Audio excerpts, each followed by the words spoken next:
किसी को दुख पहुंचाए बिना जीवन जीना संसार का सबसे सुंदर कर्म है। सुप्रभात, मैं हूं प्रतिबिंब शर्मा आपके साथ। सबसे पहले नजर मुख्य गतिविधियों पर। प्रधानमंत्री नरेंद्र मोदी आज राजधानी दिल्ली में rising north east investors summit का करेंगे उद्घाटन। पूर्वोत्तर को नया निवेश हब बनाने पर रहेगा जोर। वैश्विक और घरेलू निवेश को आकर्षित करना शिखर सम्मेलन का लक्ष्य। प्रधानमंत्री नरेंद्र मोदी का ऑपरेशन सिंदूर पर बड़ा बयान। कहा, मोदी की नसों में लहू नहीं, गर्म सिंदूर बह रहा। दुनिया ने और देश के दुश्मनों ने भी देखा, जब सिंदूर बारूद बन जाता है तो नतीजा क्या होता है। विकसित भारत का रास्ता किसान के खेत से होकर गुजरता है। गोवा में ICAR CCARI में वैज्ञानिकों और संकाय सदस्यों के साथ संवाद करते हुए बोले उपराष्ट्रपति जगदीप धनखड़। कहा, बड़ा बदलाव किसान की आय में तब आएगा जब किसान कृषि के साथ व्यापार भी करेगा। राष्ट्रपति द्रौपदी मुर्मू ने राष्ट्रपति भवन में रक्षा अलंकरण समारोह में वीरता पुरस्कार किए प्रदान। अवार्ड ड्यूटी के दौरान असाधारण बहादुरी, समर्पण और बलिदान का परिचायक। राष्ट्रपति भवन के गणतंत्र मंडप में आयोजित रक्षा अलंकरण समारोह में उपराष्ट्रपति जगदीप धनखड़, प्रधानमंत्री मोदी, रक्षा मंत्री राजनाथ सिंह भी उपस्थित रहे। अमृत भारत स्टेशन योजना पर बोले लोकसभा अध्यक्ष ओम बिरला। कहा, अमृत भारत स्टेशन योजना के तहत पुनर्विकसित बूंदी रेलवे स्टेशन आधुनिक विकास और सांस्कृतिक विरासत का बन गया है मिश्रण।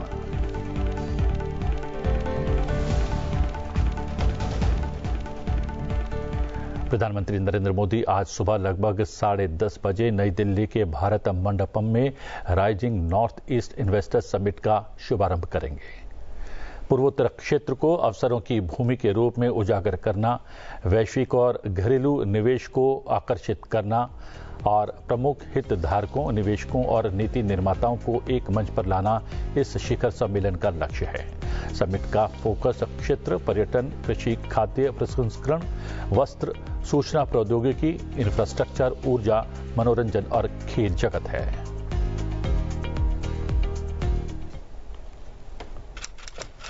खेल के पीछे उनकी मेहनत तो है ही, उनके टैलेंट को सामने लाने में अलग अलग लेवल पर ज्यादा से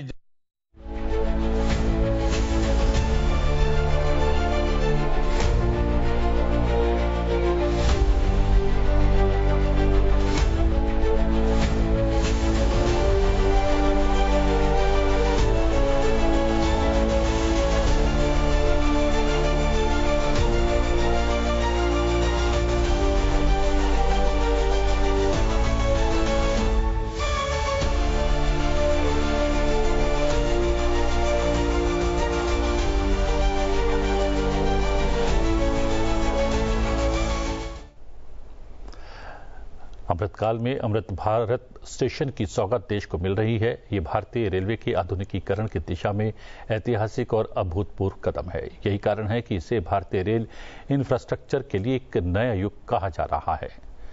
अपनी ऐतिहासिक किलों, महलों, हवेलियों और मंदिरों के लिए प्रसिद्ध बीकानेर की धरती पर प्रधानमंत्री नरेंद्र मोदी पहुंचे। कुछ नया रचने, कुछ नया गढ़ने, कुछ ऐसा जो आने वाले वक्त मिसाल कायम करे। प्रधानमंत्री ने राजस्थान के बीकानेर से देश में 100 से अधिक अमृत भारत स्टेशंस का लोकार्पण किया। हो रहे इन रेलवे स्टेशनों को देश ने अमृत भारत स्टेशन का नाम दिया है। आज इनमें से 100 से अधिक अमृत भारत स्टेशन बनकर के तैयार हो गए। सोशल मीडिया पर भी लोग देख रहे हैं कि इन रेलवे स्टेशनों का पहले क्या हाल था और अब कैसे इनकी तस्वीर बदल गई है। प्रधानमंत्री ने विकास भी विरासत भी का जो मंत्र दिया है वो इन अमृत भारत रेलवे स्टेशन पर साफ दिखाई देता है। ये स्थानीय कला और संस्कृति के भी प्रतीक हैं। विकास भी, विरासत भी, इस मंत्र का इन अमृत भारत रेलवे स्टेशनों पर उसका नजारा साफ साफ दिखाई देता है। ये स्थानीय कला और संस्कृति के भी नए प्रतीक है। जैसे राजस्थान के मांडलगढ़ रेलवे स्टेशन पर महान राजस्थानी कला संस्कृति के दर्शन होंगी, बिहार के थावे स्टेशन पर मां थावे वाली के पावन मंदिर और मधुबनी चित्रकला को दर्शाया गया है। मध्य प्रदेश के ओरछा रेलवे स्टेशन पर आपको भगवान राम की आभा का एहसास होगा। श्रीरंगम स्टेशन का डिजाइन भगवान श्री रंगनाथ स्वामी जी के मंदिर से प्रेरित है। गुजरात का डाकोर स्टेशन रणछोड़राय जी से प्रेरित है। तिरुवन्नामलई स्टेशन द्राविड़ वास्तुकला के अनुसार डिजाइन किया गया है। बेगमपट स्टेशन पर आपको काकतीय साम्राज्य के समय का आर्किटेक्चर देखने को मिलेगा। यानी हर अमृत स्टेशन पर आपको भारत की हजारों साल पुरानी विरासत के दर्शन भी होंगे। प्रधानमंत्री ने ऑपरेशन सिंदूर का जिक्र किया। उन्होंने कहा कि मोदी का दिमाग ठंडा रहता है लेकिन लहू गर्म होता है। अब तो मोदी की नसों में लहू नहीं, गर्म सिंदूर बह रहा है। प्रधानमंत्री नरेंद्र मोदी ने कहा कि ये शोध प्रतिशोध का खेल नहीं, ये न्याय का नया स्वरूप है। ये ऑपरेशन सिंदूर है। ये सिर्फ आक्रोश नहीं है, ये समग्र भारत का रौद्र रूप है। मैं देशवासियों से कहता हूं,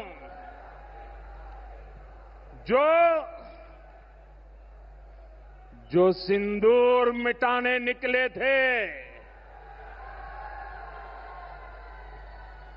जो सिंदूर मिटाने निकले थे, उन्हें मिट्टी में मिलाया है। जो हिंदुस्तान का लहू बहाते थे, जो हिंदुस्तान का लहू बहाते थे, आज कतरे कतरे का हिसाब चुकाया है। जो सोचते थे भारत चुप रहेगा। जहां इस बीच लोकसभा अध्यक्ष ओम बिरला ने कहा कि अमृत भारत स्टेशन योजना के तहत पुनर्विकसित बूंदी रेलवे स्टेशन आधुनिक विकास और सांस्कृतिक विरासत का मिश्रण है। लोकसभा अध्यक्ष ओम बिरला ने कहा कि संसदीय क्षेत्र बूंदी में प्रधानमंत्री नरेंद्र मोदी द्वारा लोकार्पित बूंदी रेलवे स्टेशन आधुनिक विकास और सांस्कृतिक विरासत के अद्वितीय संगम का प्रतीक है। अमृत भारत स्टेशन योजना के तहत पुनर्विकसित ये स्टेशन न केवल एक सुविधा युक्त यात्री केंद्र है, बल्कि ये नए भारत की नई सोच, नई दृष्टि और प्रगति की तस्वीर भी पेश करता है। प्रधानमंत्री के नेतृत्व में आज देश में रेल नेटवर्क का तेजी से विस्तार हो रहा है। यात्रियों को विश्व स्तरीय सुविधाएं उपलब्ध कराई जा रही हैं। कोटा बूंदी संसदीय क्षेत्र में भी प्रमुख रेलवे स्टेशनों के साथ उपनगरीय स्टेशनों का तेजी से पुनर्विकास किया जा रहा है। नई रेल सेवाओं की शुरुआत से आमजन को बेहतर आवागमन की सुविधा मिली है। उन्होंने भरोसा जताया कि आने वाले वर्षों में बेहतरीन रेल, रोड और एयर कनेक्टिविटी के साथ ही हमारा कोटा बूंदी औद्योगिक और आर्थिक विकास के क्षेत्र में नई ऊंचाइयों को छुएगा। उपराष्ट्रपति जगदीप धनखड़ ने अपने 3 दिवसीय दौरे के अंतर्गत गोवा के राजभवन परिसर में महर्षि सुश्रुत और आचार्य चरक की मूर्तियों का अनावरण किया। ये मूर्तियां आयुर्वेद और शल्य चिकित्सा में उनके विशिष्ट योगदान की परिचायक हैं। उपराष्ट्रपति जगदीप धनखड़ ने गोवा के राजभवन में महर्षि सुश्रुत और आचार्य चरक की प्रतिमाओं के अनावरण और लोकार्पण के अवसर पर उपस्थित जनसमूह को संबोधित किया। उन्होंने कहा कि आज पूरी दुनिया भारत की ओर देख रही है। योग जो आज पूरी दुनिया मना रही है वो हमारी ही देन है। Our Atharvaved was a gold mine for health, encyclopedic. But we forgot about it in recent centuries. But a big change took place in this country. A defined new set of governance, returning to our roots. And that was when Indian Prime Minister goes to United Nations, invites attention of the entire world to yoga, as the people all over the globe say so. In the shortest time, largest number of countries supported the move. And now yoga is celebrated in this country. In all countries, it is celebrated in all places where there is sunlight. उपराष्ट्रपति ने कहा कि वक्त आ गया है कि हम पीछे मुड़कर देखें और अपने बच्चों को भारत के स्वर्णिम इतिहास के बारे में बताएं कि कैसे हमारे वेदों ने उस समय दुनिया का मार्गदर्शन किया।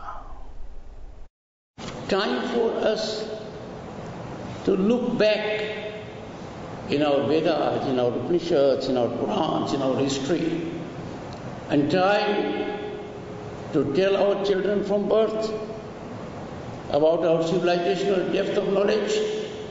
And therefore, ladies and gentlemen, it gives me great pleasure to be here on this momentous occasion, commissioning the statues of two towering figures of Indian medical heritage. A proud moment for everyone in the country. उपराष्ट्रपति ने भारत की प्राचीन चिकित्सा विज्ञान की उपलब्धियों पर गर्व जताते हुए कहा कि मैं पश्चिमी चिकित्सा के खिलाफ नहीं हूं, लेकिन जब हमारे पास नालंदा और तक्षशिला जैसे कई अन्य उत्कृष्ट प्राचीन संस्थान थे तो दुनिया भर के लोग यहां आते थे। आज दुनिया हमारी प्राचीन प्रणाली के महत्व को पहचान रही है। समय आ गया है कि हम भी इसे पहचानें। I am certainly not against Western medicine, and no one is. Because when we had ancient institutions of excellence, Nalanda, Takshila, and many more, in Nalanda people flocked from all over the world. They gave us also. They took away from us. It's a two-way traffic. Whatever is good anywhere on the planet must be absorbed. And whatever is with us must be disseminated. We embrace everything which is positive, but we should not allow in this country to be drawn by a fact that everything has to come from the West. It is already there with us. विकसित भारत का रास्ता किसान के खेत से होकर गुजरता है। गोवा में ICAR CCARI में वैज्ञानिकों और संकाय सदस्यों के साथ संवाद करते हुए उपराष्ट्रपति जगदीप धनखड़ ने ये बातें कही। उन्होंने कहा कि बड़ा बदलाव किसान की आय में तब आएगा जब किसान कृषि के साथ व्यापार भी करेगा। उन्होंने कहा कि कृषि उत्पाद पर आधारित कितनी फैक्ट्रियां चलती हैं, लेकिन किसान ऐसी इकाइयों के उत्पादों का ग्राहक मात्र बनकर रह जाता है।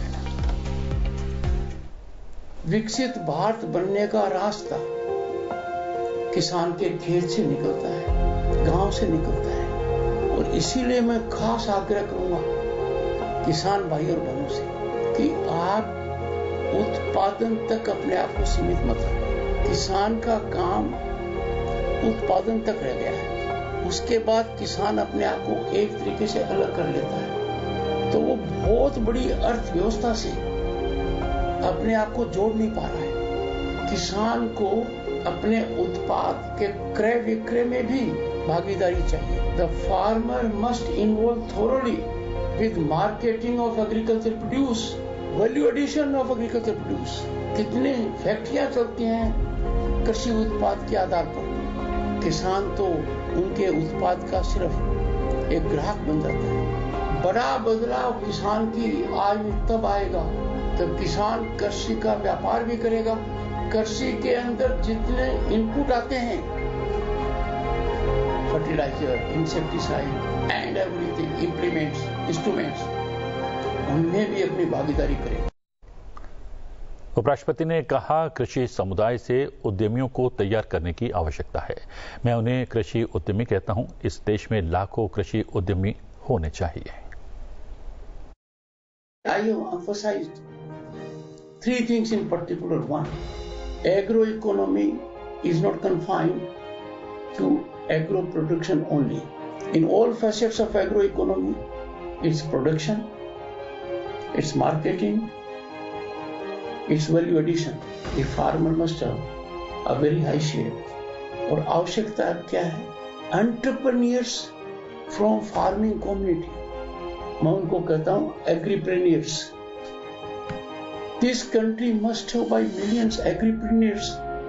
मैं आपको बताना चाहता हूं, आपकी जिलाधीश महोदया महिला हैं, इनकी नौकरी के सदस्य नौकरी छोड़कर कृषि व्यापार में आ रहे हैं, दूध के व्यवसाय में आ रहे हैं, सब्जी फल के व्यवसाय में आ रहे हैं, जिन्होंने IIT, IIM में बहुत अच्छी शिक्षा प्राप्त की, वो आ रहे हैं। आप क्यों नहीं आओ?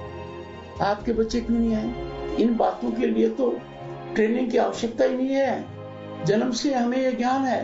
और सबसे महत्वपूर्ण कदम क्या है कि सरकारी नीतियां बहुत सकारात्मक है, दूरगामी नतीजे हो सकते हैं उनके। भंडारण की व्यवस्था हो, ऋण की व्यवस्था हो, और यदि अगर सहकारिता का उपयोग किया जाए तो बहुत कुछ हो सकता है। और आज ये भी जरूरी है कि जो किसान का फायदा उठाते हैं, किसान के उत्पाद का फायदा उठाते हैं, जो बड़े उद्योगपति हैं, आलोचना नहीं कर रहा, सुझाव दे रहा हूं, उनको भी किसान की अर्थव्यवस्था को बढ़ाने में सहयोग देना चाहिए। किसान की सहभागिता स्थापित करनी चाहिए, अनुसंधान करना चाहिए। और उनका जो एक फंड होता है, CSR फंड, वो ग्रामीण विकास के महत्वपूर्ण मुद्दों में लगना चाहिए, तभी जाकर बड़ा बदलाव आएगा। इस अवसर पर उपराष्ट्रपति ने पशुधन के महत्व का भी जिक्र किया। भारत की आत्मा किसान और गांव में बसती है। सामाजिक स्थायित्व के हम सबसे महत्वपूर्ण अंग हैं। हमें सोचना पड़ेगा कि आज के दिन गांव में सब्जी बाहर से आती है, फल बाहर से आता है। इस व्यवस्था को बदलना होगा। दूसरा, पशुधन। दुनिया के कई देश पशुधन पर आधारित है। न्यूजीलैंड जैसे देश को देखिए, जनसंख्या बहुत कम है पर पशुधन काफी है। हम ऐसा क्यों नहीं कर पा रहे? नई तकनीकी क्यों नहीं ला रहे? और पशुधन के मामले में भी गांव का व्यक्ति सीमित हो गया दूध बेचने के लिए। और उसकी खरीदारी भी कौन करता है? जो आपके दूध की कीमत तय करता है, जो आपके दूध की क्वालिटी तय करता है। वो ये नहीं देखता कि कितने परिश्रम से, कितने लगाव से, कितने संकल्प और सर्जन के साथ आप ये कठिनतम काम करते हैं। पर जब झांकेंगे, आप ऐसा कर क्यों रहे? आपको किसी रोका है कि दूध की छाछ नहीं बने, दूध का दही नहीं बने, दूध के रसगुल्ले नहीं बने, दूध की रसमलाई नहीं बने, दूध की आइसक्रीम नहीं बने? क्यों नहीं एक इलाके के अंदर ऐसी व्यवस्था हो कि जो उत्पाद होता है उसकी शेयरिंग? हमारी प्राचीन सभ्यता की ओर देखिए, प्राचीन अर्थव्यवस्था की ओर देखिए, कोई चीज शायद बाहर से नहीं आती। साबुन नहीं आता था, मंथन नहीं आता था, तेल नहीं आता था, घी नहीं आता था, सब्जियां नहीं आती थी, फल नहीं आते थे, सब नहीं होते थे। अब हम पैकेज आइटम की तरफ चले गए। अरे पैकेजिंग करने वाला तो बहुत कमाता है।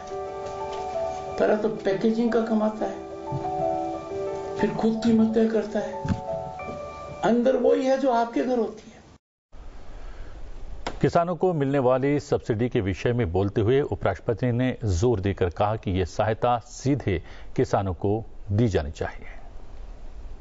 भारत सरकार किसान की बहुत मदद कर रही है, सब्सिडी के रूप में कर रही है। प्रधानमंत्री ने एक शुरुआत की थी किसान सम्मान निधि, पर मेरा सभी संस्थाओं से आग्रह रहेगा, आकलन करें कितना अच्छा हो कि किसान को सुविधा मिलने वाली सीधे किसान को मिले, किसी और के माध्यम से न मिले। जैसे फर्टिलाइजर सब्सिडी है, बहुत बड़ी रकम है, 3 लाख करोड़ के आसपास है।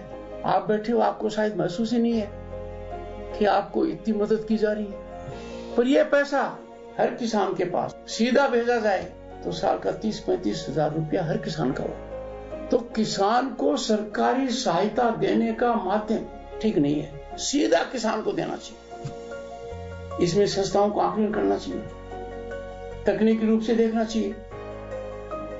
इसके दूरगामी नतीजे, अमेरिका के किसान परिवार की आय वहां के सामान्य परिवार की आय से ज्यादा है। आश्चर्यवान है कि अमेरिका जो बहुत विकसित राष्ट्र है, वहां सामान्य परिवार की जो आय है और जो सामान्य किसान परिवार की आय है, किसान परिवार की आय ज्यादा है। क्यों? वहां किसान को पूरी सरकारी सहायता सीधे किसान को मिलती है, किसी बिचौलिए के माध्यम से नहीं। केंद्रीय कृषि मंत्री शिवराज सिंह चौहान की सक्रियता की सराहना करते हुए उपराष्ट्रपति ने बताया कि मंत्री अब तक 730 से अधिक केवीके से संवाद कर चुके हैं और कृषि संस्थानों को अधिक सक्रिय कर रहे हैं। कि भारत के कृषि मंत्री श्री शिवराज चौहान जी बहुत सक्रिय हैं। उन्होंने किसान के जीवन में बड़े परिवर्तन लाने की मंशा को जाहिर कर दिया है, संकल्पित हो गए हैं। देश में जो 730 से ज्यादा कृषि विज्ञान केंद्र हैं, उन सबसे उन्होंने चर्चा की है, लंबी चर्चा की है, और लंबी चर्चा का नतीजा यह हुआ कि सब सक्रिय हो गए हैं। आपकी भी संस्थाएं करीब 250 के करीब हैं, बड़ी सक्रिय हो गए हैं। तो मुझे किसान के लिए बहुत अच्छा संकेत नजर आ रहा है। बट कहते हैं ना कि भगवान भी उनकी मदद करता है जो खुद अपनी मदद करते हैं। राष्ट्रपति द्रौपदी मुर्मू ने गुरुवार को राष्ट्रपति भवन में पहले चरण के गैलेंट्री अवार्ड्स प्रदान किए। ये अवार्ड ड्यूटी के दौरान असाधारण बहादुरी, समर्पण और बलिदान देने वालों के सम्मान में दिए गए। राष्ट्रपति ने 6 कीर्ति चक्र प्रदान किए, इनमें 4 मरणोपरांत दिए गए। इस दौरान 33 शौर्य चक्र भी प्रदान किए गए, इनमें 7 मरणोपरांत दिए गए। कीर्ति चक्र भारत का दूसरा सबसे बड़ा शांतिकालीन वीरता पुरस्कार है। राष्ट्रपति भवन के गणतंत्र मंडप में हुए समारोह में प्रधानमंत्री नरेंद्र मोदी, उपराष्ट्रपति जगदीप धनखड़, रक्षा मंत्री राजनाथ सिंह भी मौजूद रहे।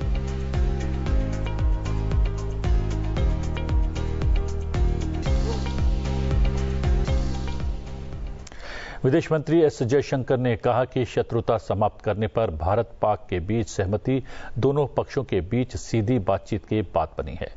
ये बात उन्होंने अमेरिकी राष्ट्रपति डोनाल्ड ट्रंप के इस दावे की पृष्ठभूमि में कही कि युद्ध विराम समझौते में वाशिंगटन की भूमिका रही है।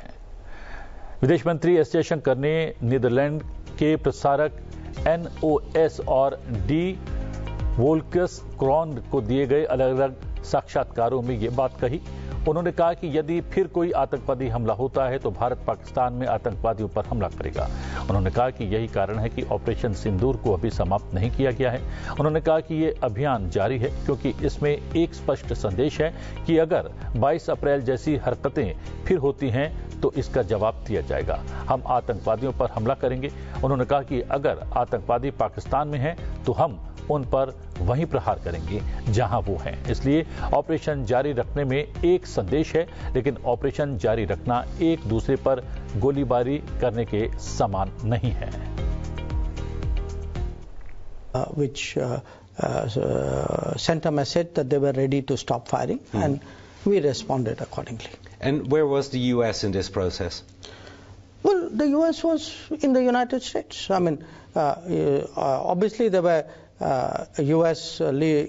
Secretary of State Rubio and Vice President Vance had called up. Rubio had spoken to me. Vance had spoken to our Prime Minister.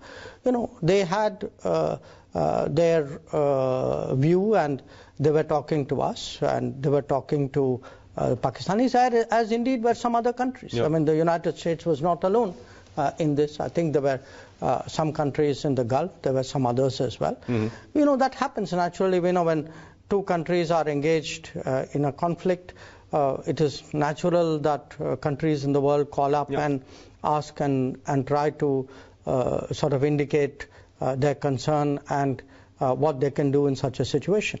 But the ceasefire, the cessation of firing and military action was something which was negotiated directly between India and Pakistan. We made one thing very clear to everybody who spoke to us, not just United States, but to everybody, saying, look, if the Pakistanis want to stop firing, they need to tell us.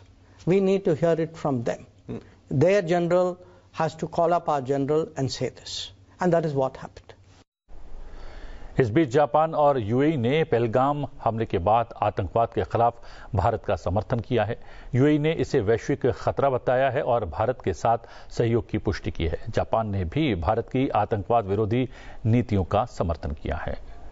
संयुक्त अरब अमीरात और Japan ने गुरुवार को आतंकवाद के खिलाफ भारत के वैश्विक पहुंच अभियान को मजबूत समर्थन दिया और पहलगाम में 22 अप्रैल को हुए घातक आतंकवादी हमले के मद्देनजर नई दिल्ली के साथ एकजुटता व्यक्त की, जिसमें 26 लोग मारे गए थे।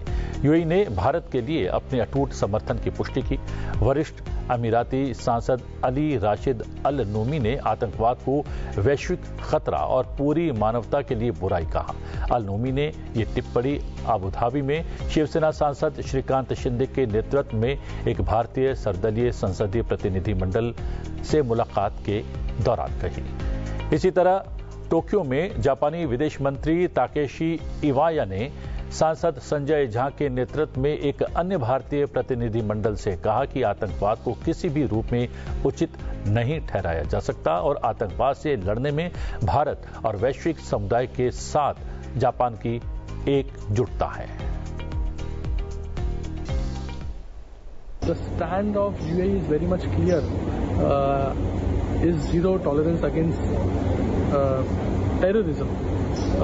Our Honorable Prime Minister, whose message to the whole world is also the same, that is zero tolerance against terrorism, and we are carrying this message to the entire world.